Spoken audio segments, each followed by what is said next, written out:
Question में हमें eccentricity of hyperbola given है, eccentricity of its conjugate hyperbola निकालना था, और वी हैव दिस रिलेशन जो हमने लास्ट क्लास में प्रूव किया था।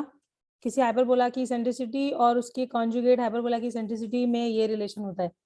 ठीक है, तो बस इसको यहाँ पे यूज करना था। यहाँ पे ई की वैल्यू 3 डालोगे, स्क्वायर करोगे 9 हो जाएगा, 1 - 1/9 से 8/9, और फिर कैसी बगल करके स्क्वायर रूट। ठीक है, तो ई डैश क्या आ जाएगा, 3/2√2।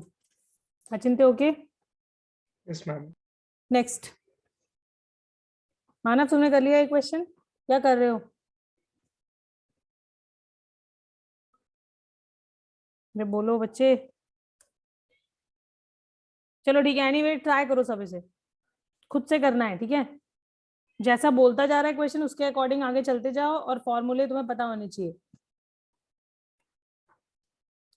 भाई देखो क्या कह रहा है हमारा क्वेश्चन, ये पूछ रहा है अगर foci of if the foci of ellipse and the hyperbola coincide, ठीक है, यानी कि दोनों की फोकाई जो है वो सेम है, तो हमें बी स्क्वायर का आंसर करना है।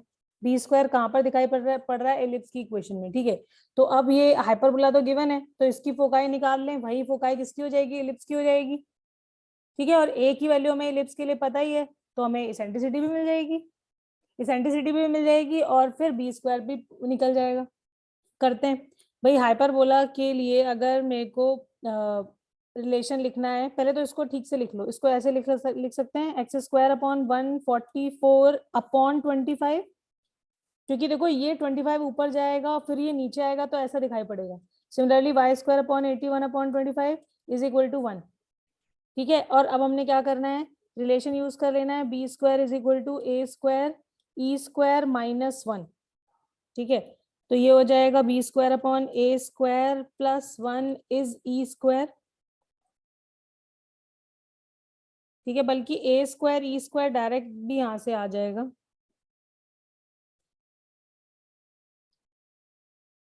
डायरेक्ट ही लिख लेते हैं।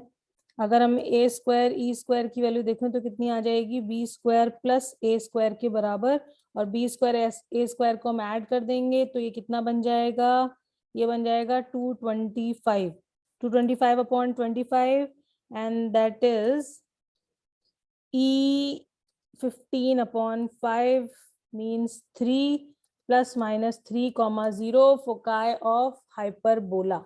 और हाइपरबोला की फोकाई जो है वही हमारी इलिप्स की फोकाई है। इसका मतलब है इलिप्स के लिए अगर मैंने ए की वैल्यू लिखी तो वो 3 है, जबकि b² हमें निकालना है, a² हमें 16 के बराबर दिया है। ये हम इलिप्स के लिए काम कर रहे हैं, सिंबल सेम है इसलिए कंफ्यूज होने की जरूरत नहीं है। ठीक है, और फिर हम यहाँ पे रिलेशन यूज कर लेंगे, b² = a² 1 - e² से a² - a² e², and a² is 16 and this is 9, value 7, तो b² is 7। क्यों खुशी, ठीक है? अरे कहाँ हो तुम? Yes ma'am. ठीक है, कर लिया था। मैम मैंने क्वेश्चन ही ढंग से नहीं पढ़ा, दूसरा कुछ अच्छा निकाल रही थी।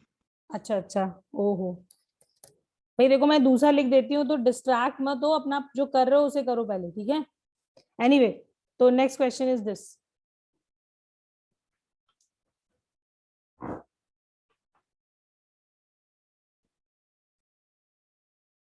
हमें क्या देखना था कि इस हाइपरबोला के लिए कौन सा एक्सप्रेशन इंडिपेंडेंट ऑफ अल्फा है। ठीक है, तो सबसे पहले इसेंट्रिसिटी लिखा हुआ है।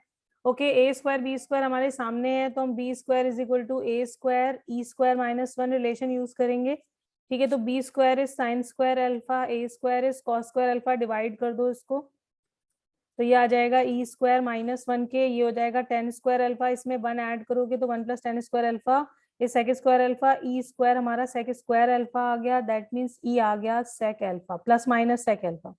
ठीक है, तो माइनस इग्नोर कर दोगे, प्लस कंसिडर कर लोगे। ठीक है, तो plus sec alpha is e, तो दिस इज दिखाई पड़ रहा है इसमें अल्फा आ रहा है। ओके, तो नेक्स्ट ऑप्शन पे जाएंगे, फोकाई एब्सिसा की फोकाई। ठीक है, तो एब्सिसा ऑफ फोकाई, फोकाई क्या होता है, ± ae, 0। ठीक है, तो यहाँ पे क्या हो जाएगा, ± a कितना है, cos² अल्फा इज a², तो ये हो जाएगा cos अल्फा इंटू e, मतलब 1/sec अल्फा, और कॉमा 0, तो ये तुम्हारा 1 हो जाएगा। एक मिनट, sec अल्फा मल्टीपल नीचे कैसे लिख दिया मैंने, ए ई मल्टीप्लाई में है और ई इज सेक एल्फा, ठीक है। तो सेक एल्फा इंटू कॉस एल्फा 1 दे देगा, ये आ जाएगा +-1, तो this is independent of alpha, तो हमें आंसर मिल चुका है। लेकिन एक बार आगे भी देख लेते हैं और ये वाला ऑप्शन कि ये कैसे आ रहे हैं। डायरेक्ट ट्रिक्स क्या होती है हमारे हाइपरबोला की, x is equal to +-a by e line, ठीक है। तो x कोऑर्डिनेट किसके बराबर हो जाएगा, +-a, क्या है cos एल्फा, e क्या है 1/cos एल्फा, क्योंकि e इज सेक एल्फा, यहाँ पे सेक एल्फा लिखोगे, ठीक है। तो 1/cos से ये ऊपर चला जाएगा, यहाँ पे +-cos² एल्फा आ जाएगा, यस यहाँ पर एल्फा आ रहा है, इसका ये ऑप्शन भी हट गया। और वर्टेक्स के कोऑर्डिनेट्स +-a, 0 होते हैं, तो +-a इज cos एल्फा, 0, इसका मतलब इसमें भी एल्फा आ रहा है, that means this option is also wrong, ठीक है। Next question. नहीं मैम, नहीं हुआ, ठीक है। देखो भाई, मैंने तुम लोग को एक चीज बताई थी, हाइपरबोला की डेफिनीशन, सेकंड डेफिनीशन जैसे इलिप्स के केस में था बिल्कुल वैसे ही हाइपरबोला के केस में था, और बस थोड़ा सा चेंज था। चेंज क्या था कि अगर हमारे ये दो फिक्स पॉइंट हैं और ये पॉइंट कहाँ पर है, हाइपरबोला पे है, तो हमने रिलेशन पढ़ा था कि P S minus P S dash, या फिर इन दोनों वैल्यूज का जो डिफरेंस है, पी एस और पी एस डैश का जो डिफरेंस है, वो किसके बराबर होता है, 2a के बराबर, लेंथ ऑफ ट्रांसवर्स एक्सिस के बराबर। This is definition of hyperbola, क्योंकि this is independent of any point जो कि हम हाइपरबोला पे कंसीडर कर रहे हैं, ठीक है। तो anyway this point is on the hyperbola, तो ये हमने लिख लिया।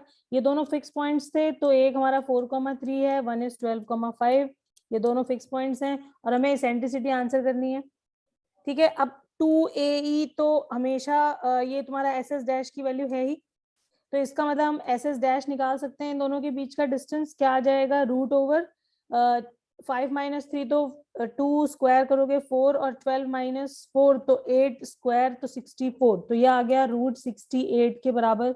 और ये आ गया 2ae की वैल्यू, और 2a की वैल्यू क्या है, कैसे निकलेगी, इन दोनों का डिफरेंस, तो डिफरेंस निकाल लो, ये इक्वल नहीं है। तो ps कितना है, फिर से डिस्टेंस फॉर्मूला, तो ये 5 आ जाएगा 4 स्क्वायर + 9 स्क्वायर से, और ps डैश कितना आ जाएगा, ये 13 हो जाएगा, ठीक है। दोनों का अगर हम डिफरेंस लेंगे तो कितना आ जाएगा 8, तो ये आ गई 2a की वैल्यू और ये कितनी लिखी है 2ae की वैल्यू। ये डिवाइड करना था ना मैंने, ये इक्वल कहाँ से लगा दिया, 1 मिनट रुको।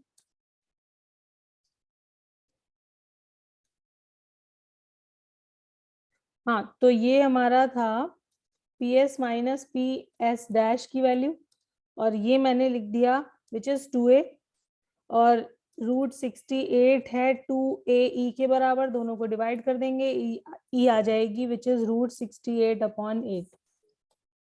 नम्रता समझ आ गया? Yes ma'am. अच्छा बच्चों देखो, जैसे इलिप्स के केस में सेंटर चेंज होने पर इलिप्स की इक्वेशन चेंज हो जाती है, बिल्कुल सेम यहाँ पर भी है। अगर हमारा हाइपरबोला का सेंटर शिफ्टेड है, ठीक है, parallel to x axis and y axis, अगर हमने उसको शिफ्ट किया है, ठीक है, से हाइपरबोला यहाँ पर था और हमने उसकी एक्सिस को चेंज कर दिया, शिफ्ट कर दिया parallel to x axis and y axis, ठीक है, यहाँ पर पहुंच गया। तो अभी हमारे सेंटर के कोऑर्डिनेट्स हैं से h, k, तो अगर इसकी इक्वेशन हमारी स्टैंडर्ड फॉर्म है, तो इस हाइपरबोला की इक्वेशन क्या हो जाएगी, x - h² minus y - k² b² = 1। अब देखो फिर से यहाँ पर वही वही सारी चीजें हम फिर से डिस्कस करेंगे जो हमने इलिप्स के केस में देखी थी। मतलब क्या, दो वर्टिसेस के बीच का डिस्टेंस जितना यहाँ पर है उतना यहाँ पर भी होगा, मतलब ऐसा नहीं कि ये डिस्टेंस चेंज रहेगा। दो फोकाई के बीच का जो डिस्टेंस होता है वो यहाँ पर भी रहेगा, क्योंकि हमने पैरा हाइपरबोला को शिफ्ट किया है, हमने और कुछ नहीं किया है, ठीक है। तो ये डिस्टेंस सेम रहेगा, वर्टेक्स से फोकस के बीच का जो डिस्टेंस है वो भी सेम रहेगा। तो ये चीज तुम अपने आप चेक कर सकते हो कि क्या चीज है जो सेम रहेगी, ठीक है, और उसके अकॉर्डिंग हम हाइपरबोला की इक्वेशन निकालेंगे, ठीक है। तो कुछ क्वेश्चंस करके देखते हैं। से क्वेश्चन है, find hyperbola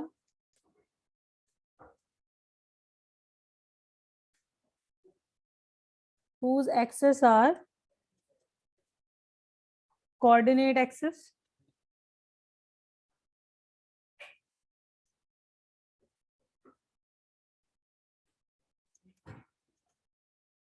and the distance of one of its vertices from the foci are 3 and 1. ठीक है, तो ट्राई करो, देखो क्या गिवन है और कैसे हम हाइपरबोला तक पहुंचेंगे. Try this. भाई हमें हाइपरबोला तक पहुंचना था और हमें गिवन क्या है, एक्सिस, तो इसके कोऑर्डिनेट एक्सिस हैं, fine, and one of its vertices from the foci हमें गिवन है. ठीक है, मतलब क्या कि अगर ये हाइपरबोला है और ये वन वर्टेक्स है तो एक फोकस ये और दूसरा यहाँ पर. ठीक है, तो ये और ये डिस्टेंस हमें दी हुई है.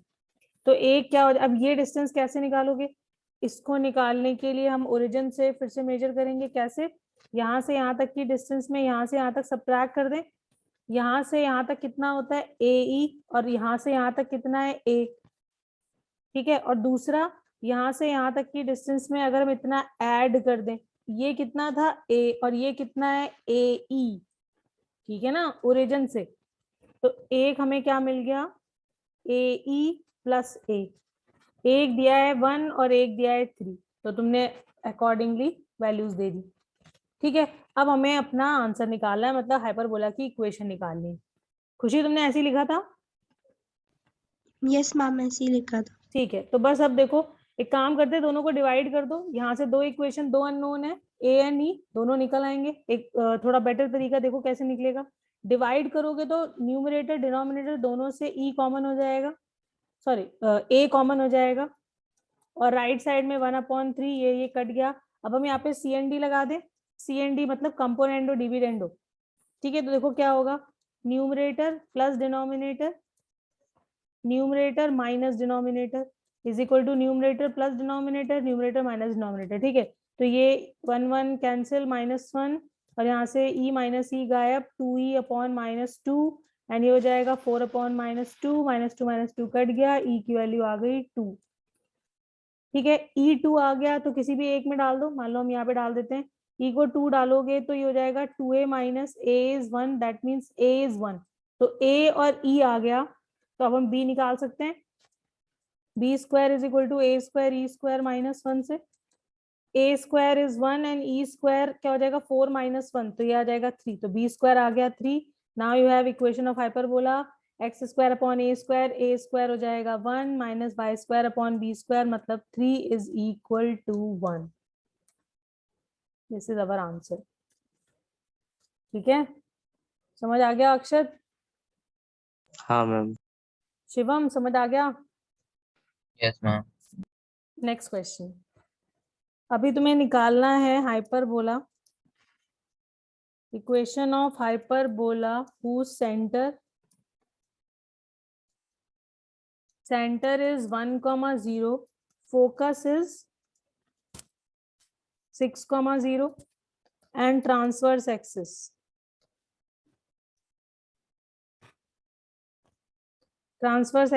is 6. ठीक है, तो हाइपरबोला की इक्वेशन लिखनी है, ढूंढो क्या होगी. भाई हाइपरबोला सेंटर्ड 1,0 है. ठीक है, तो यहाँ से हमें ये तो समझ में आ गया कि हाइपरबोला ऐसा दिखेगा, x-1 whole square upon A square minus y minus 0 whole square upon B square is equal to 1. यानी बस हमें A स्क्वायर B स्क्वायर ढूंढना है. अब उसके लिए देखो हमें और क्या क्या चीजें गिवन है. ये अगर सेंटर है 1,0 इस पॉइंट पर, ठीक है, फोकस इसका 6,0 है, तो फोकस कहीं यहाँ पर है 6,0, और ट्रांसफर्स एक्सिस की लेंथ 2a दी हुई है. ठीक है, अब अगर ये सेंटर है और ये फोकस है और हाइपरबोला कुछ इस तरीके का होगा. ठीक है, और हमारा जो स्टैंडर्ड फॉर्म होता है उसमें सेंटर है और ये फोकस है, ये फोकस है से AE,0, और ये हमारा सेंटर हो गया 0 0. अच्छा, और ट्रांसफर्स एक्सिस 6 दी हुई है. ठीक है, तो ट्रांसफर्स एक्सिस का मतलब तो 2a दिया है हमें 6, तो a हमें 3 मिल गया. ओके, और एक वैल्यू हम निकालेंगे यहाँ से, सेंटर से यहाँ तक की डिस्टेंस फोकस तक की क्या होती है AE के बराबर. ये तो कहीं पर भी जाएगा यही रहेगी, इसका मतलब हमें AE की वैल्यू क्या मिल गई 5, इन दोनों के बीच का डिस्टेंस. यस, और ई पता है, ई पता चल गया यहाँ से, ई कितना आ जाएगा 5/3, b square is equal to a square 9, 1 e square -1, तो ई स्क्वायर इज 25/9 -1, तो ये कितना हो जाएगा 16, बी स्क्वायर इज 16, 27 कैसे आ रहा है तुम लोगों का सबका? मैम वो 6 ले और लिया। हाँ, ए मेरा को मैंने 16 आ 6 ले गया था। लिया। अच्छा 16 आ रहा है, ओके, अच्छा ठीक है, ओके, तो ये चीज समझ में आ गई, गलती अपनी। बस Yes, अब ma'am. x² / 9 - y² / 16 is equal to 1 is the required equation. और ये माइनस, सॉरी, हाइपरबोला तो ये था ना सेंटर 1,0, ठीक है, तो ए स्क्वायर के प्लेस पर यू विल पुट 9 और बी स्क्वायर के प्लेस पर 16, ठीक है, ये ए है तो ए स्क्वायर कर दिया, ये बी स्क्वायर ही निकाला था तो वो डाल दिया। अचिंत्य समझ आ गया? Yes, ma'am. नेक्स्ट क्वेश्चन,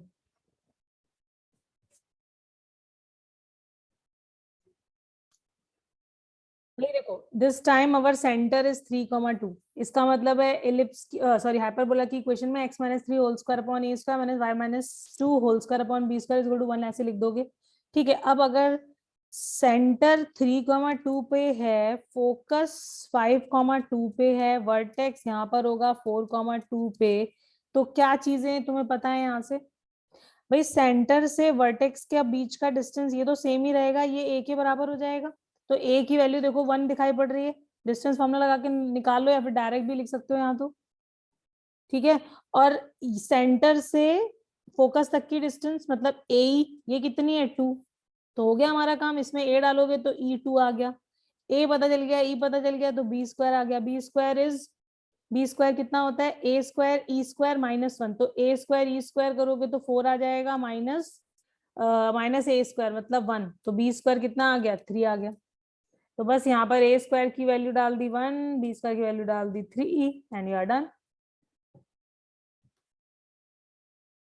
क्यों अचिंत्य, समझ आ गया अभी?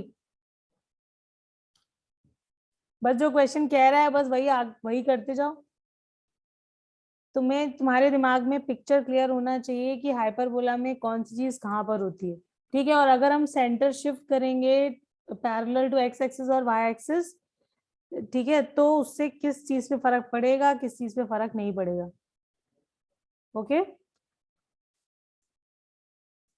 नेक्स्ट,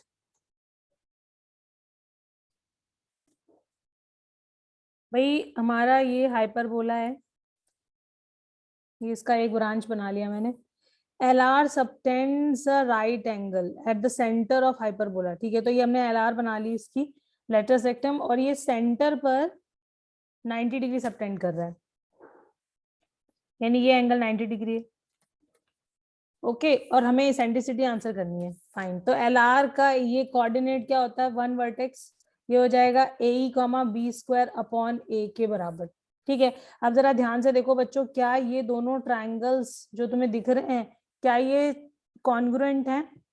कैन वी से कि this angle is equal to this angle and both are 45 भाई देखो सीधी सी बात है, जो LR होता है that is perpendicular on the axis, यानी कि ये एंगल इस एंगल के बराबर, ये साइड कॉमन, और जितना ऊपर है उतना ही नीचे, तो दोनों ट्राइंगल्स कैसे हैं, कॉन्ग्रुएंट है। इसका मतलब है कि ये एंगल जितना है उतना ही ये एंगल होगा, और क्योंकि ये 90 डिग्री है तो बचे हुए 90 में से दोनों इक्वली डिस्ट्रीब्यूटेड है, मतलब 45। अब देखो ये मैंने क्यों लिखा, ये हम लिखते हैं वैसे ही हमारा जो AE डिस्टेंस है वो B स्क्वायर अपॉन A के बराबर आ जाएगा, यहाँ से हमें बी, ए और ई में एक रिलेशन मिल गया। क्यों बच्चों, इसेंट्रिसिटी तक पहुंचना है तो फिर से वही रिलेशन तो वही यूज करना पड़ेगा, that is b square is equal to a square e square -1, और एक हमें according to condition, according to question मिल गया, दिस इज द रिलेशन। ये क्या कह रहा है कि ई की वैल्यू किसके बराबर है, B square upon a square के, ठीक है। अब जरा अपने एक्सप्रेशन को देखो, इस वाले इक्वेशन को, इसमें B square upon a square किसके बराबर है, ई स्क्वायर -1 के, और जबकि B square upon a square की वैल्यू यहाँ पे ई दी हुई है, ठीक है। दैट मीन्स हाँ, तो ये ई है तो यहाँ पर e is equal to e square -1 हो गया, हमें एसेंट्रिसिटी की वैल्यू चाहिए थी तो एसेंट्रिसिटी आ जाएगी यहाँ से, कैसे? E square minus e minus 1 equal to 0, तो ई की वैल्यू आ जाएगी minus b plus minus root over b square minus 4ac upon 2। तो हम क्या करेंगे? पॉजिटिव वाला कंसिडर कर लेंगे, ठीक है। तो root 5 plus 1 upon 2 is the answer. Okay,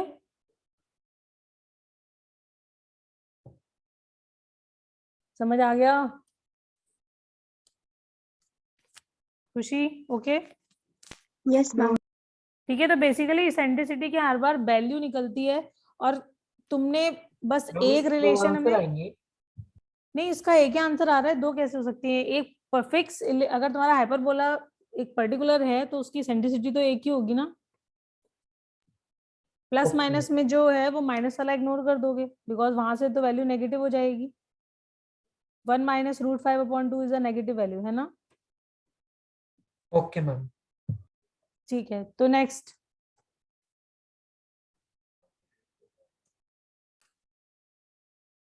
हाँ, तो अगर हम क्वेश्चन क्या कह रहा है कि टू लाइंस हैं जो फिक्स पॉइंट प्लस माइनस 1,0 से पास हो रही हैं, तो अगर एक पॉइंट मैंने यहाँ पर लिया तो दूसरा कहाँ पर होगा? बिल्कुल उतने ही डिस्टेंस पर ओरिजिन के लेफ्ट साइड में -a,0 and have slopes whose product is p। मतलब अगर एक लाइन का स्लोप m1 है, दूसरे लाइन का स्लोप m2 है, तो हमें m1 m2 p के बराबर गिवन है और यहाँ p कैसा है? Greater than 0।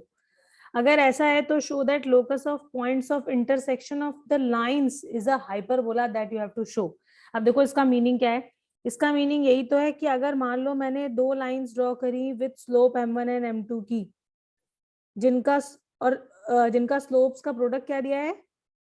p के बराबर, ठीक है। तो ये हमें एक पॉइंट ऑफ इंटरसेक्शन मिला। अब देखो क्या ये मूविंग पॉइंट है? यस। कैसे? अगर मान लो मैंने लाइन एक ऐसी ले ली और एक ऐसी ले ली, तो अब पॉइंट ऑफ इंटरसेक्शन कहाँ पर आ गया दोनों लाइंस का? यहाँ पर आ गया, ठीक है। तुम्हारा ये पॉइंट ऑफ इंटरसेक्शन और भी कहीं हो सकता है। कैसे? मान लो मैंने एक लाइन बनाई और वो जा रही है ऐसे, ठीक है। दूसरी लाइन बनाई जो इस पॉइंट से पास हो रही है और ऐसे जा रही है। फिर से हमें देखो ये पॉइंट कहाँ पर मिल गया? पॉइंट ऑफ इंटरसेक्शन अभी यहाँ पर मिल गया। इसका मतलब है कि yes this is a moving point. अब ये मूविंग पॉइंट कैसे मूव करेगा, किस कर्व पे मूव करेगा, वो हमें ढूंढना है, जबकि लाइंस का स्लोप्स का प्रोडक्ट हमें गिवन है, ठीक है। तो अब क्या करा जाए? स्टार्ट कहाँ से करें? लाइन की इक्वेशन लिख लेते हैं इन दोनों पॉइंट से पास होने वाली, ठीक है। एक लाइन हो जाएगी y minus y1 is m1 times x minus a, और दूसरी हम लिख सकते हैं y माइनस 0, ठीक है। y minus y1 is 0, m2 times x plus a, ठीक है। अब according to given condition m1 m2 p के बराबर गिवन है। अब ये m1 m2 कहाँ से क्रिएट करोगे? डेफिनेट सी बात है, दोनों को मल्टीप्लाई करके तभी m1 m2 बन पाएगा, है ना। अगर तुम्हें ये रिलेशन यूज करना है तो मल्टीप्लाई करोगे, क्या आ जाएगा? Y square from left and right side में आ जाएगा m1 m2 के साथ x square minus a square.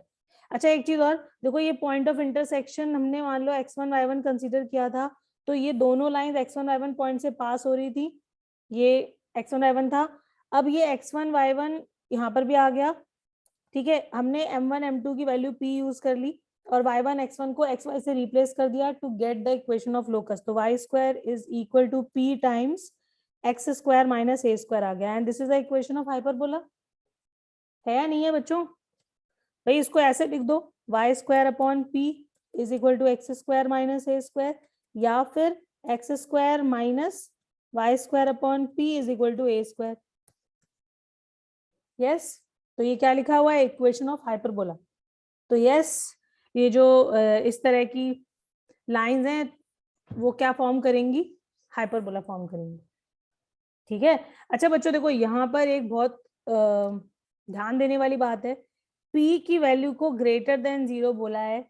अगर ये ग्रेटर देन 0 ना हो के लेस देन 0 हो जाए तो हमारा ये लोकस भी चेंज हो जाएगा। एक बार चेक करके देखते हैं। भाई हमारा p क्या है? पॉजिटिव अकॉर्डिंग टू क्वेश्चन, इसलिए ये हाइपरबोला है। अगर ये p नेगेटिव हमने ले लिया, से हमने p की वैल्यू -1 ले ली, देखो क्या होगा। अगर -1 ले ली तो इक्वेशन कैसी दिखाई पड़ेगी? इस इक्वेशन को देखना जरा, ये हो जाएगी एक्स स्क्वायर, ये -1 डालोगे तो प्लस आ जाएगा बीच में, y square is equal to a square. देखो अब ये क्या बन गया? सर्कल बन गया ना। Yes ma'am. अगर मैंने p को ले लिया से -2, देखो अभी क्या होगा, -2 डालोगे तो x स्क्वायर आ जाएगा प्लस का y स्क्वायर अपॉन 2 हो जाएगा is equal to a square. अब ये किसकी इक्वेशन है? ये तो एलिप्स है। क्यों बच्चों, अब तो एलिप्स पढ़ लिया। Yes, ma'am. Yes, ma'am. तो ये आ गया एलिप्स। इसका मतलब है ये अगर p ग्रेटर देन 0 है सिर्फ तभी हमें हाइपरबोला मिल रहा है। ठीक है, अब हो सकता है तुमसे क्वेश्चन में p लेस देन 0 के लिए पूछ लें कोई भी केस, वैसे उसके लिए पूछेंगे नहीं, या फिर ऑप्शन ऐसा होगा जिसमें एलिप्स और सर्कल दोनों है, फिर वो तुम्हें ऑप्शन टिक करना पड़ेगा, क्योंकि it can be circle, it can be ellipse, या फिर p की कोई पर्टिकुलर वैल्यू दे के भी तुमसे पूछा जा सकता है ये क्वेश्चन। ओके, करना कैसे है वो मैंने बता दिया। ठीक, तो आगे बढ़ते हैं। भाई देखो, तुम्हें इस ये x दिया हुआ है, ये y दिया हुआ है, ये पैरामीट्रिक इक्वेशंस दिए हुए हैं किसी कर्व के, और वो कर्व तुम्हें क्या शो करना है कि वो रेक्टेंगुलर हाइपरबोला है। ठीक है, मतलब हमें x और y को रिलेट करना है, और जो t पैरामीटर है उसे गायब करना है। पैरामीटर क्या होता है? चेंजिंग क्वांटिटी होती है। ठीक है, जो कर्व के हर पॉइंट पे अलग अलग वैल्यू लेती है, तो हमें t को हटाना है और एक्स वाई को रिलेट करके उस कर्व तक पहुंचना है। कर्व मैंने साइड में लिखा हुआ है, तो बस वही कर देते, स्क्वायर करके सबट्रैक्ट कर दो दोनों को, you will get the rectangular hyperbola. एक काम कर लेते हैं, पहले यहाँ से इसको ऐसे लिख लो, 2x upon a is equal to t plus 1 upon t, और इसे लिख लो 2y upon a is t minus 1 upon t. ठीक है, और अब बस क्या करना है, स्क्वायर करके सबट्रैक्ट कर देते हैं। स्क्वायर करेंगे क्या आएगा, 4x square upon a square minus का 4y square upon a square, और राइट साइड में क्या आएगा, T square plus 1 upon T square plus 2 minus, अब ये हो जाएगा T square minus 1 upon T square, और ये हो जाएगा प्लस का 2। ठीक है, मैंने माइनस लगा दिया है तो साइन चेंज हो गए, कैंसिल हो जाएगा, यहाँ पे 4 आ जाएगा, 4 पूरे से तुम कॉमन लेके काट दोगे, and you are left with just this equation. क्यों अचिंत्य, दिख गया? Yes, ma'am. ठीक है, नेक्स्ट क्वेश्चन पे आ जाओ। नाउ ट्राई दिस, बिल्कुल वैसे ही क्वेश्चन है, थोड़ी देर पहले इसी तरह का क्वेश्चन किया था।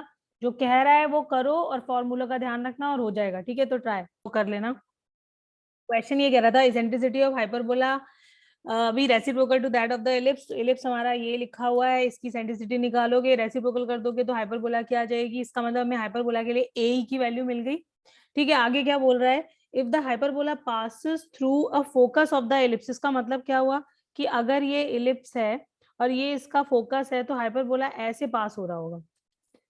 ठीक है, इसका मतलब क्या हुआ कि अगर तुम्हारे पास एलिप्स का ए कॉमा 0 पॉइंट है, तो जो ए की वैल्यू है वो हाइपरबोला के लिए ए का काम कर रही होगी।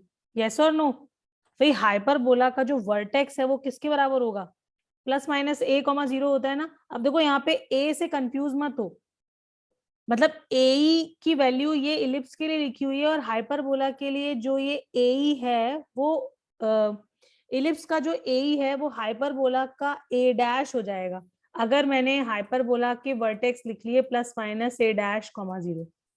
अब ठीक है, हाइपरबोला की इक्वेशन हमारी से ऐसी है, x square upon a dash square minus y square upon b dash square is equal to 1। तो हमें ए डैश की वैल्यू ए ही से मिल जाएगी। ठीक है, और ए ई की वैल्यू ऑलरेडी मिली हुई है, मेरा मतलब है ए डैश ई डैश तुम्हारे पास ऑलरेडी है। ये जो डैश लगा रही हूँ वो हाइपरबोला के लिए लिखा हुआ है, तो हम बी डैश की वैल्यू भी निकाल लेंगे। ये तो ए ई के बराबर ही गिवन है क्वेश्चन में, मतलब सॉरी इसके रेसिप्रोकल के 1 अपॉन दिस। ठीक है, तो ये हो जाएगा क्वेश्चन। किसी को कोई डाउट तो नहीं है इसमें अभी? सुयश, शिवम? No, ma'am. ठीक है,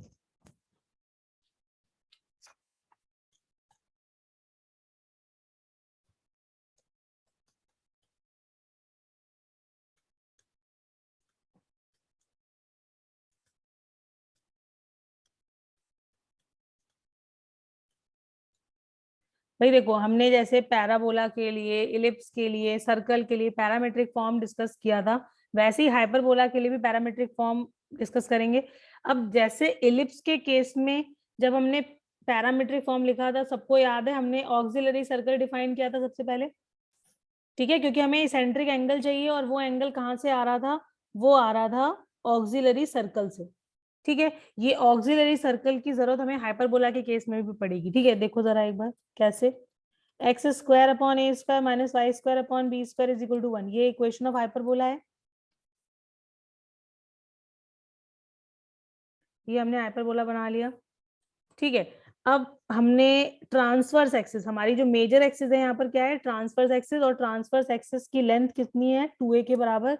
मैंने ट्रांसवर्स एक्सिस पे मतलब ट्रांसवर्स एक्सिस को डायमीटर मान के सर्कल ड्रॉ कर लिया, तो यानी कि इसका रेडियस कितना है, a के बराबर, ठीक है। इस सर्कल की इक्वेशन लिखोगे तो क्या आ जाएगी, x square plus y square is equal to a square, ठीक है, क्योंकि ये वैल्यू a के बराबर है, ठीक है। अब फिर से हमारा वही काम कि हम पॉइंट सर्कल पर लेंगे, और ये जो पॉइंट है ये क्या होता है, a cos theta a sin theta, जहां पर थीटा ये वाला एंगल है, इसे ओरिजिन ले लिया o, ठीक है। अब देखो इसके आगे क्या है, हमने ड्रॉ करना है tangent to the circle at point P, जो हमारी ट्रांसवर्स एक्सिस को से पॉइंट Q पर मीट कर रहा है, ठीक है। अब अगर ये डिस्टेंस a है, OP की वैल्यू a है और ये एंगल थीटा है, तो क्या हम OQ निकाल सकते हैं, यस।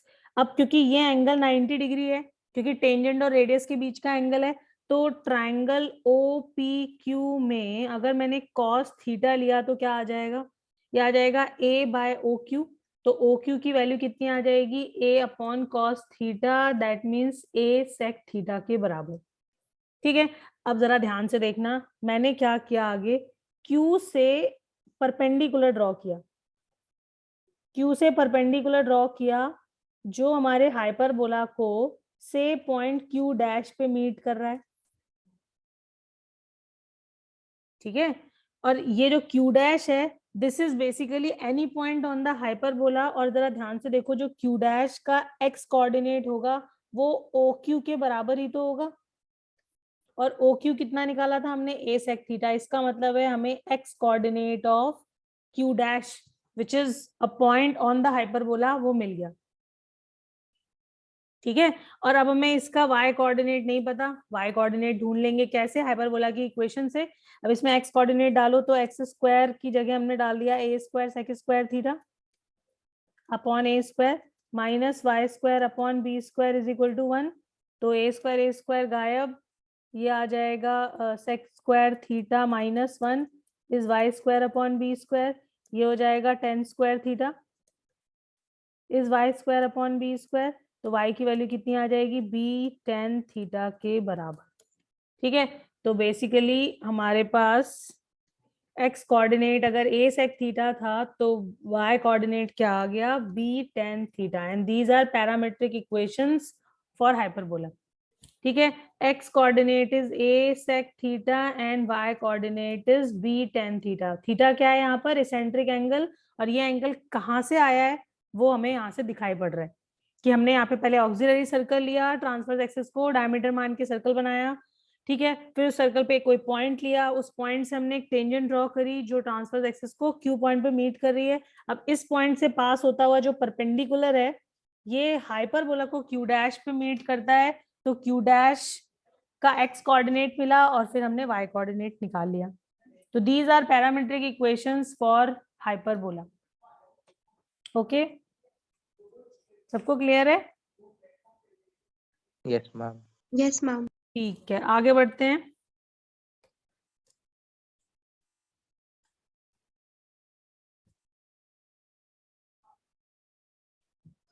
अच्छा, टेंजेंट की बात कर लेते हैं, tangent to hyperbola.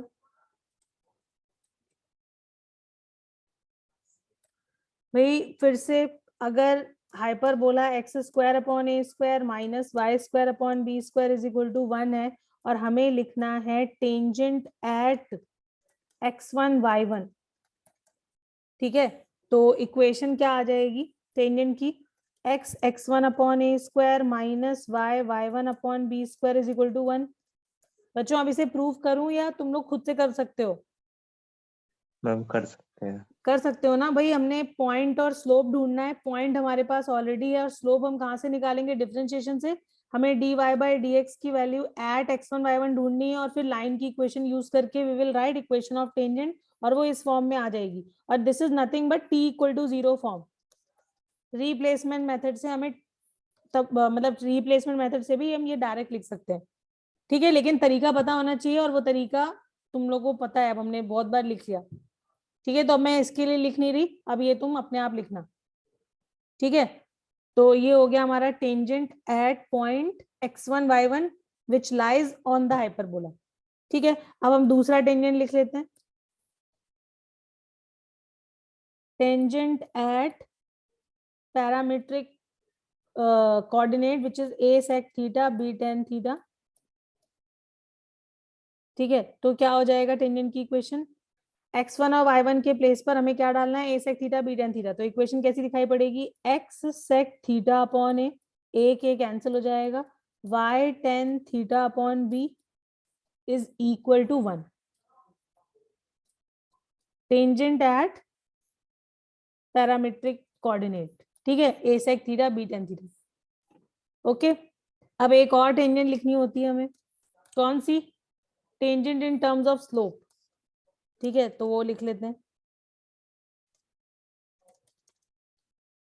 In terms of slope m, ठीक है। तो उसके लिए क्या करना होता है? हमने मान लिया let y is equal to mx plus c be tangent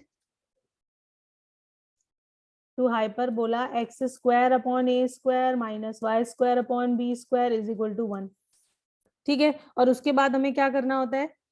क्योंकि ये लाइन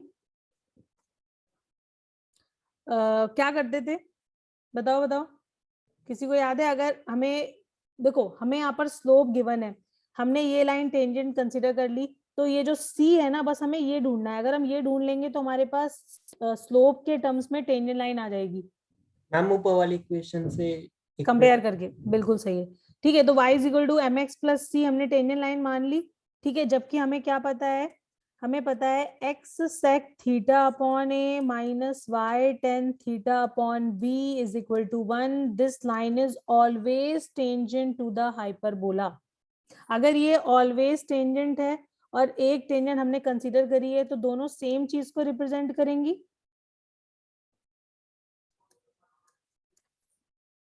क्यों बच्चों? ये दोनों लाइन सेम चीज को रिप्रेजेंट कर रही हैं, और अगर ये सेम चीज को रिप्रेजेंट कर रही है मतलब दोनों टेंजेंट हैं, तो हम कोफिशिएंट्स कंपेयर कर सकते हैं। कोफिशिएंट कंपेयर करोगे तो क्या आएगा? sec theta upon a whole upon m minus tan theta upon b whole upon minus 1 and 1 upon minus c, ठीक है। इन दोनों से हम यहाँ से sec थीटा की वैल्यू लिखेंगे। sec थीटा कितना आ जाएगा?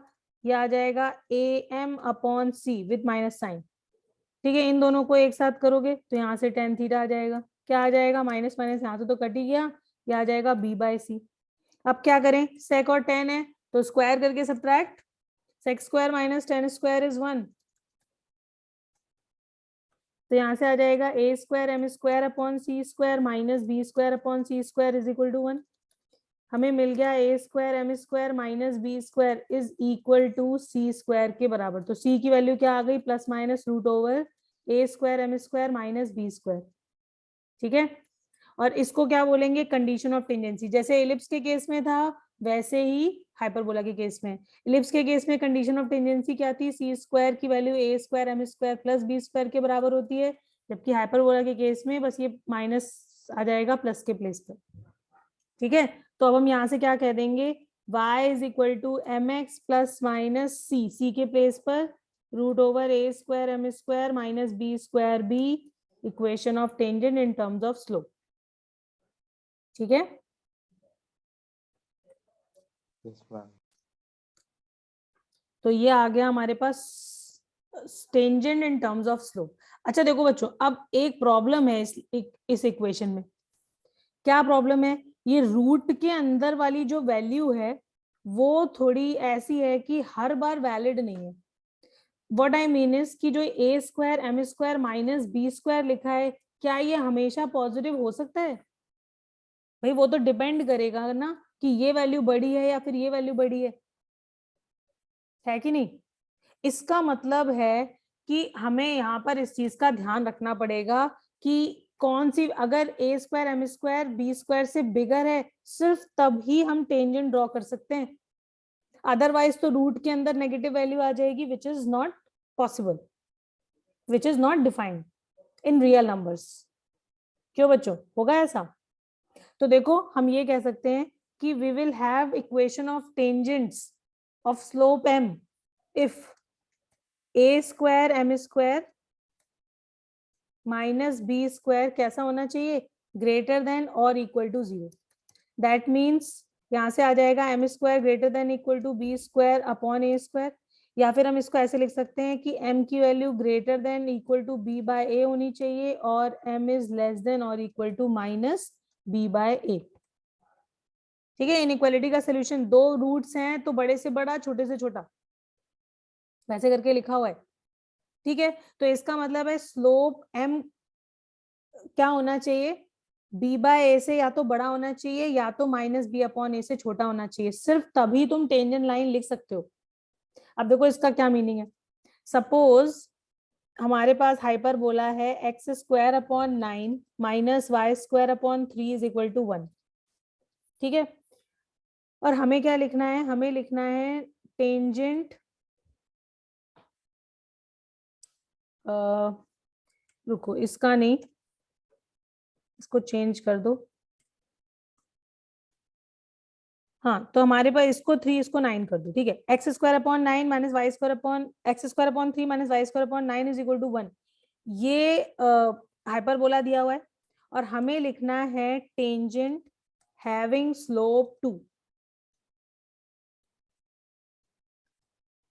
ठीक है, तो अब चेक करो कि क्या 2 की वैल्यू b बाय ए से बड़ी या फिर माइनस बी अपॉन ए से छोटी है या नहीं। ठीक है, तो जरा देखो क्या आ जाएगा b बाय ए की वैल्यू, b कितना है 3 और a कितना है √3, तो क्या आ गया √3 आ गया, तो 2 की value greater than equal to √3 है। यस, अगर ऐसा है इसका मतलब we can write equation of tangent in terms of slope and value is 2, मतलब स्लोप इज 2। लेकिन अगर तुमसे कोई कह दे कि right equation of tangent having slope 1, तो क्या ये पॉसिबल है? नहीं। क्यों? क्योंकि अगर तुम यहाँ पे ध्यान से देखो 1 को हमें कंपेयर करना है b बाय ए से विच इज √3 और 1 की वैल्यू क्या होनी चाहिए, ग्रेटर देन इक्वल टू √3 होनी चाहिए। तो क्या ये ट्रू है? नो। इसका मतलब है स्लोप 1 का टेंजेंट इज नॉट पॉसिबल। अक्षर समझ में आया? हाँ मैम। मानव? Yes ma'am. ठीक है, तो स्लोप 1 का टेंजेंट इस हाइपरबोला के लिए पॉसिबल नहीं है। ओके, हमने बस क्या कंपेयर करना है, ए बी और एम की वैल्यू। ठीक है, तो अब तुम लोग एक अब क्वेश्चन करो। टेंजेंट की हमने तीनों फॉर्म्स चेक कर ली, कंडीशन ऑफ टेंजेंसी देख ली। ये कोई लिख रहा है तो लिख लो, वरना फिर मैं क्वेश्चन दे दूं। जल्दी बताओ, लिखना है? मैम एक बार जूम आउट कर दो। ठीक है,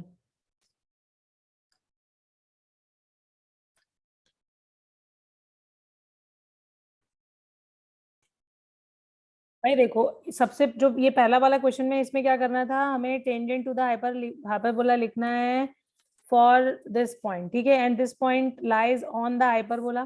ठीक है, तो बस क्या करना है, t इक्वल टू 0 यूज करना था। तो t मतलब x(x1) upon a square minus y(y1) upon b square is equal to 1। ये 2 ये 3 ये कैंसिल हो गया और हमारे पास आ गया 2x minus 3y is equal to 3 और ये आ गया आंसर। दूसरे में क्या था, tangent to the hyperbola from the point this. From the point का मतलब है this point lies outside the hyperbola. इन्हीं एक आउटसाइड पॉइंट से अगर तुम्हें टेंजेंट्स ड्रॉ करनी है हाइपरबोला पे, ठीक है, तो हम क्या करेंगे भाई, हमने एक ही तो इक्वेशन पढ़ी है आउटसाइड पॉइंट की, तो बस वही यूज करनी है। तो हमने लिख दिया y is equal to mx plus minus √a square m square minus b square, this is equation of tangent.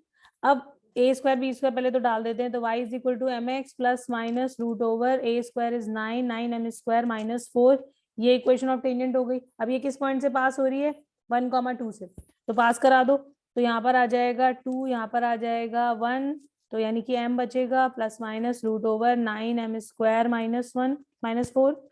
ठीक है, m को इधर कर दो, दोनों तरफ स्क्वायर कर दो, स्क्वायर ओपन कर रही हूँ मैं लेफ्ट हैंड साइड का, तो 4 आएगा, एम स्क्वायर आएगा, माइनस का 4m आएगा, राइट साइड में 9m स्क्वायर माइनस 4, तो ये हो जाएगा 8m स्क्वायर प्लस का 4m, और ये हो जाएगा माइनस का 8 इक्वल टू 0, मतलब 2m square plus m minus 2 equal to 0।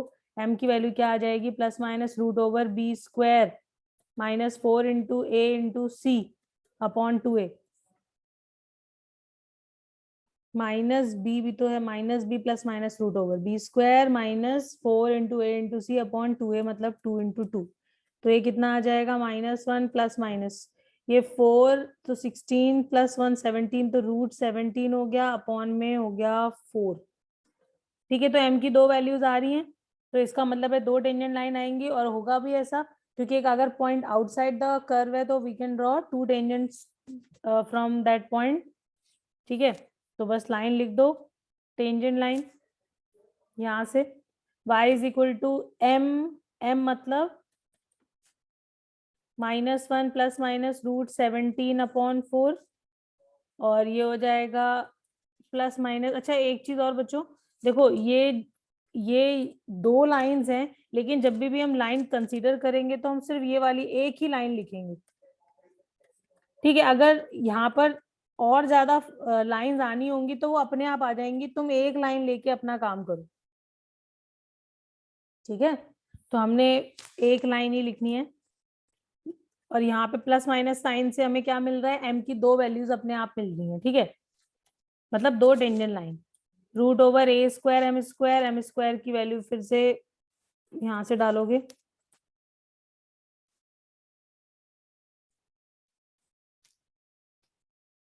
Minus b square मतलब 4। तो these are the 2 tangent lines possible. बल्कि एक काम और भी कर सकते हो, पता है, अगर कोई कंफ्यूजन हो रहा है ना कि भाई हम यहाँ पर यही लाइन क्यों लिख रहे हैं, भाई देखो, तुम यहाँ पे चाहे तुम प्लस साइन के साथ टेंजेंट लिखो या फिर तुम माइनस साइन के साथ टेंजेंट लिखो, तुम्हारे पास m की जो 2 वैल्यूज आएंगी ना वो तो यही आएंगी। क्यों खुशी आएंगी ना m की यही वैल्यू, क्यों? क्योंकि हमने तो इस वैल्यू को इधर ले जाके स्क्वायर करके फिर m की वैल्यू निकाली है। Yes ma'am. ठीक है, और उसके बाद क्या करो, हमें वो टेंजेंट्स चाहिए जो 1 और माइनस 1,2, यही दोनों पॉइंट थे ना, हाँ 1,2 से पास हो रहे हो। ठीक है ना, हमने स्लोप निकाल लिया, ये पॉइंट है, तो पॉइंट स्लोप फॉर्म यूज कर लो, y minus y1 is m times, यानी कि -1 plus minus root 17 upon 4 times x minus 1। बात खत्म, अभी तो कोई कंफ्यूजन नहीं है। ठीक है भाई, हमने m निकालने के लिए अपनी ये फॉर्म यूज करी, और उसके बाद जब लाइन की इक्वेशन लिखनी है, टेंजेंट लाइन लिखनी है, तो अपना point slope form of equation of line use कर लिया। मानव ओके? Yes ma'am. बस ठीक है, तो ऐसे इक्वेशन ऑफ लाइन आ जाएगी, इक्वेशन ऑफ टेंजेंट लाइन। ठीक है, अच्छा बच्चों देखो अब आगे बढ़ते हैं, एक चीज और पढ़ लेते हैं अभी। हमारा जैसे इलिप्स के केस में हमने डायरेक्टर सर्कल पढ़ा था, बिल्कुल सेम हमें हाइपरबोला के केस में भी डायरेक्टर सर्कल पढ़ना है। क्या था इलिप्स के केस में director circle? Ellipse as well as circle, दोनों के केसेस में हमने डायरेक्टर सर्कल पढ़ा था। ठीक है, और वो क्या था? Locus of point of intersection of perpendicular tangents, यही तो था उस कर्व के लिए। मान लो ये हमारा सर्कल है, x square plus y square is equal to a square, तो हमें locus of point of intersection of perpendicular tangents लिखना है, जिसको हम क्या बोल रहे हैं? Director circle. ठीक है,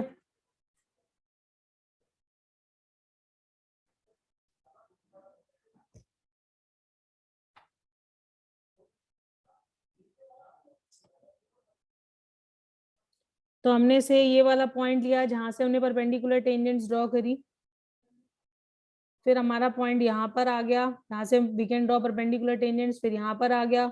इसका मतलब ये मूविंग पॉइंट है, और ये जो है ये सर्कल फॉर्म करता है मूविंग पॉइंट।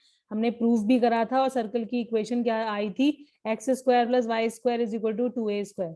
याद आ गया बच्चों सर्कल के केस में डायरेक्टर सर्कल, अगर सर्कल की इक्वेशन ये है तो उसके लिए डायरेक्टर सर्कल ये बन जाएगा। इलिप्स के केस में क्या था, x square upon a square plus y square upon b square is equal to 1। इसके लिए डायरेक्टर सर्कल की इक्वेशन क्या थी, x square plus y square is equal to a square plus b square. ठीक है, जरा ध्यान से देखो, दोनों में सिमिलैरिटी है। इलिप्स बेसिकली सर्कल का एक स्पेसिफिक फॉर्म है, सबको पता है। ए और बी को अगर इक्वल कर दो तो हमें क्या मिल जाएगा, सर्कल मिल जाता है। इलिप्स में होता है ऐसा भाई, इलिप्स की इक्वेशन में बी की जगह ए कर दो, यानी कि जो ये हमारा length of transverse, length of conjugate axis, length of major and minor axis जो हैं वो अलग अलग होने की वजह से इलिप्स में ए स्क्वायर बी स्क्वायर आ रहा होता है। लेकिन अगर इसको इक्वल कर दोगे तो क्या बन जाएगा, सर्कल ही तो बनेगा। ठीक है, तो देखो यहाँ पे डायरेक्टर सर्कल में भी बिल्कुल सेम तरीके से चेंजेस हैं। यहाँ पर ए स्क्वायर प्लस ए स्क्वायर लिखोगे तो 2a² आ जाएगा, और अगर ए स्क्वायर प्लस बी स्क्वायर लिखोगे तो ये इलिप्स के लिए डायरेक्टर सर्कल आ गया। लेकिन हाइपरबोला का इससे थोड़ा अलग है। हाइपरबोला के लिए डायरेक्टर सर्कल ढूंढ लेते हैं भाई। हमारा x square upon a square minus y square upon b square is equal to 1, ये इक्वेशन ऑफ हाइपरबोला है। और इसके लिए जो डायरेक्टर सर्कल है उसकी इक्वेशन आती है x square plus y square is equal to a square minus b square के बराबर। ये प्रूफ कैसे करा था इलिप्स में, याद है बच्चों? जैसे इलिप्स के केस में किया था बिल्कुल वैसे ही प्रूफ यहाँ पर भी है, कि सबसे पहले हम y is equal to m x plus minus root over a square m square minus c square, tangent line लिखेंगे ऑफ स्लोप m। ठीक है, उसको लेफ्ट में करेंगे, दोनों तरफ स्क्वायर करेंगे। ठीक है, और फिर हम क्वाड्रेटिक इन m बनाएंगे। क्वाड्रेटिक इन m के दो रूट्स होंगे, एक m1 और एक m2। अब क्योंकि ये अकॉर्डिंग टू हमारा डेफिनेशन m1 m2 कैसे होने चाहिए, -1 के बराबर, क्योंकि परपेंडिकुलर टेंजेंट तुम ड्रॉ कर रहे हो। ठीक है, तो फिर उस इक्वेशन से m1 m2 का मतलब हो जाएगा c/a को जैसे ही तुम -1 से कंपेयर करोगे, इक्वेट करोगे, तो you will have x1 y1 का ये लोकस आ जाएगा। ठीक है, इसको स्टार्टिंग में x1 y1 से पास करा देना पहले। तो x square plus y square is equal to a square minus b square, हमारे पास डायरेक्टर सर्कल आ जाएगा फॉर हाइपरबोला दिस। अचिंत्य समझ में आ गया कैसे करना था? Yes ma'am. ठीक है, ये इलिप्स में किया था बिल्कुल ऐसे ही प्रूफ। ओके, बस यहाँ पर थोड़ा सा चेंज है, अदरवाइज डायरेक्टर सर्कल सेम सा ही दिख रहा है। ठीक है, सेंटर सेम वाला सर्कल। ओके, अच्छा बच्चों देखो, फिर से हाइपरबोला के डायरेक्टर सर्कल में एक प्रॉब्लम नजर आ रही है। अब क्योंकि देखो मैंने तुम्हें बताया था हाइपरबोला के केस में ए भी बड़ा हो सकता है, बी भी बड़ा हो सकता है, कुछ भी हो सकता है, और हाइपरबोला की इक्वेशन तब भी सेम ही रहती है। ठीक है, यानी कि ए ग्रेटर देन बी भी पॉसिबल है, बी ग्रेटर देन ए भी पॉसिबल है। ये देखो हमने स्टार्टिंग में डिस्कस किया था। ठीक है, अब लेकिन इसका मतलब तो ये हुआ कि जो तुम्हारा ए स्क्वायर माइनस बी स्क्वायर है ये तो फिर से प्रॉब्लम दे देगा, क्योंकि यहाँ तो माइनस का साइन आ रहा है। इसका मतलब क्या हुआ कि हर बार हम परपेंडिकुलर टेंजेंट्स ड्रॉ नहीं कर सकते। इन केस ऑफ हाइपरबोला जरूरी नहीं है कि हमें हर क्या कहते हैं हर केस में डायरेक्टर सर्कल मिल पाए। ठीक है, बल्कि हम एक काम करते हैं, यहाँ पर हम लिख देते हैं नोट डाल के, हाइपरबोला है x square upon a square minus y square upon b square is equal to 1, और इसके लिए मैंने डायरेक्टर सर्कल लिख दिया x square plus y square is equal to a square minus b square. ठीक है, अब अगर a ग्रेटर देन b है, ठीक है, तो डेफिनेट सी बात है a square greater than b square हो जाएगा, और उस केस में ये वैल्यू कैसी हो जाएगी, पॉजिटिव। और अगर ये पॉजिटिव वैल्यू है तो इसका मतलब है हमें बहुत सारे पॉइंट्स मिलेंगे, we will have infinitely many points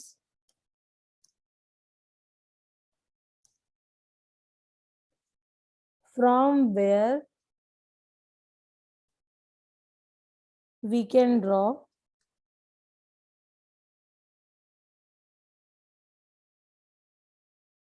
we can draw perpendicular tangents to hyperbola. ठीक है, लेकिन अगर ये हो गया पहला केस, दूसरा केस अगर a है लेस देन b, तो उस केस में x square plus y square is equal to a square minus b square. अगर a लेस देन b है तो ये तो केस ही पॉसिबल नहीं है, नॉट पॉसिबल. इसका मतलब क्या हुआ, we won't have any point from where we can draw perpendicular tangents to hyperbola. We won't have any point.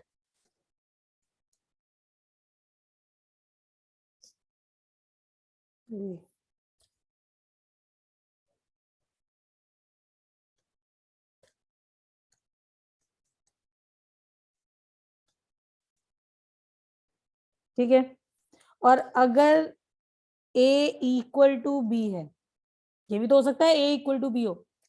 ठीक है, क्योंकि वो एक स्पेसिफिक केस होता है रेक्टेंगुलर हाइपरबोला, लेकिन है तो वो भी हाइपरबोला ना. तो इसका मतलब है x square plus y square की वैल्यू क्या हो जाएगी इस केस में, 0, क्योंकि a और b इक्वल है तो कट जाएंगे. और क्या ये इक्वेशन किसी भी एक्स वाई के लिए वैलिड है? एनीवन? है. किसके लिए? 0 0 के लिए. 0 0. Yes, 0 0. only one point is there जहां से we can draw only point 0 0 से हम क्या कर सकते हैं, परपेंडिकुलर टेंजेंट्स ड्रॉ कर सकते हैं. ठीक है, टू हाइपरबोला.